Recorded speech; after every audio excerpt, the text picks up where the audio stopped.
అడిగినా నేనేమీ అడగలేదు.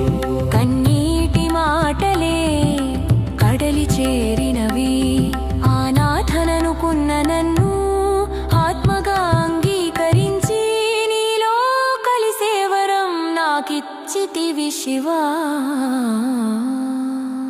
నిన్ను నమ్మితి శివా, నిశ్శబ్దమున నన్ను చూచే శివా.